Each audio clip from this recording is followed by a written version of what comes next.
Vamos a ver ahora lo que es una onda transversal. Transversal significa que oscila perpendicular a la dirección de propagación.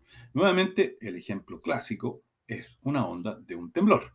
Un temblor, primero uno experimenta lo que es el movimiento longitudinal, en que se mueve horizontalmente porque viene en la dirección que se está propagando. Y después de ello, cuando uno dice, ya, ok, pasó, viene el movimiento vertical. Vertical porque es la onda transversal, que viaja a una velocidad inferior.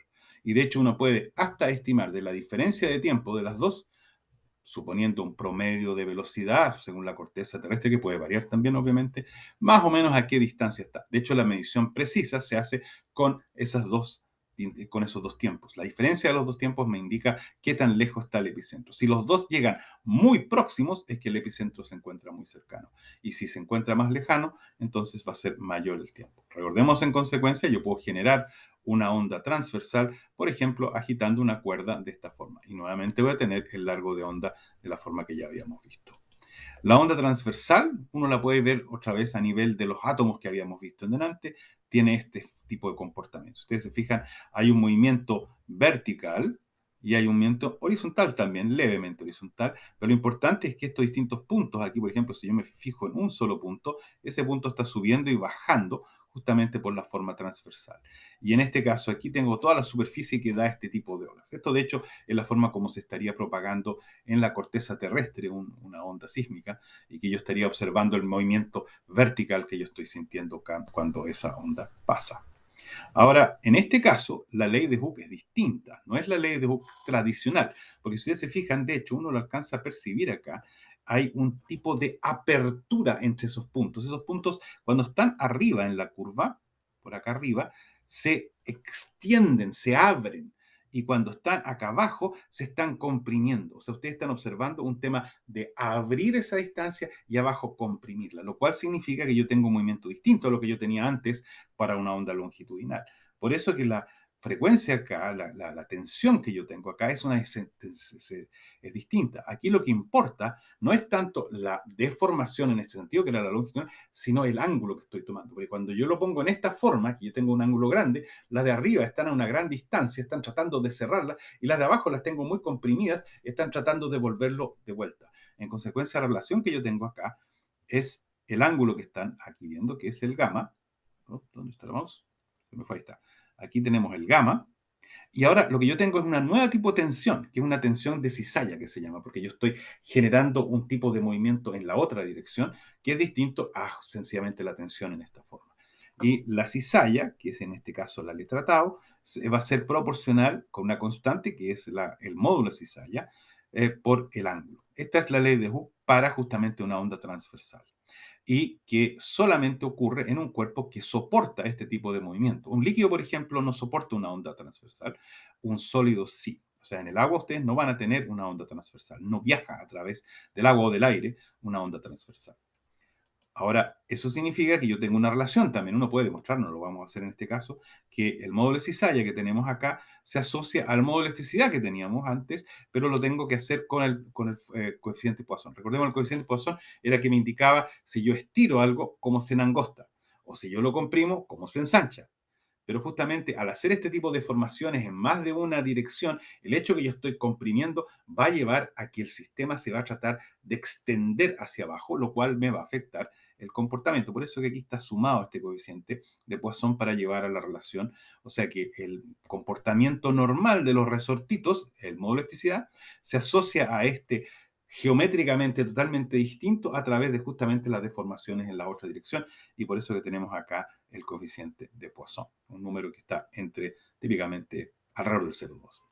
Y con ello vamos a tener una nueva velocidad, que es la velocidad del sonido para una onda transversal, que es el módulo de cizalla dividido por la densidad. Es muy parecido a lo que teníamos antes con el módulo de elasticidad partido por la densidad, pero lo tenemos con el módulo de cizalla partido por la densidad. Esa es la velocidad característica. Ahora, la propagación es un poco más compleja. O sea, yo no puedo llegar y tomar esta velocidad y sencillamente viajar con ella, sino aquí hay un tema un poco más complejo que tiene que ver con la geometría. Pero en primer nivel es justamente lo mismo, porque las unidades, de hecho, acá son las unidades que yo puedo construir que tienen unidades de velocidad. Y ahora la forma en que esto va a ocurrir es justamente esta viga que yo estoy doblando. Aquí tenemos el ángulo acá abajo. Y para lograr esto, justamente tengo que tener una fuerza que me está tratando de hacer esta deformación. Y para eso yo necesito un par de fuerzas. Y por eso que se habla de tensión de cizalla.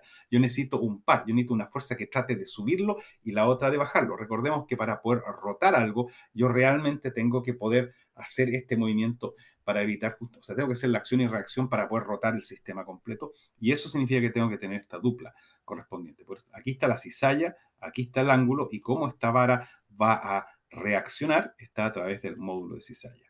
Entonces uno ahora aquí lo que tiene son los llamados, no vamos a entrar en más detalle porque queremos sencillamente puro introducir la idea, uno introduce lo que es el momento de flexión, que es el momento para poder girar, que va a depender justamente de cómo esto se está moviendo a lo largo, hasta la curvatura. O sea, en este minuto la interpretación de este término aquí es curvatura, porque resulta que ustedes van a tener un momento mayor si esto está más curvado a si está recto. En consecuencia, justamente aquí aparece que el momento que yo tengo que aplicar depende de la curvatura de esa vara que yo estoy doblando.